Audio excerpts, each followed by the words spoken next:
Hi, I'm Dr. Brian Schnipper at Schnipper Chiropractic Center. The big question we get in our office is, what is that cracking sound, that popping sound every time I get an adjustment? Well, as you know, chiropractors don't crack or pop anything.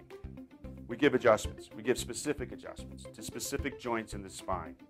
Those joints have fluid in them, has hydrogen, oxygen, basic fluids of life. And every time a chiropractor gives an adjustment, you hear the sound. You hear what's called an audible.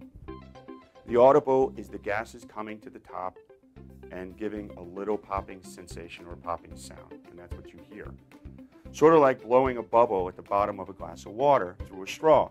And when the bubbles float to the top and you hear the little pop, that's the exact same thing you hear in your spine when you get an adjustment. There's no cracking involved, there's no popping involved. It's an adjustment to allow your bodies to function the best it possibly can.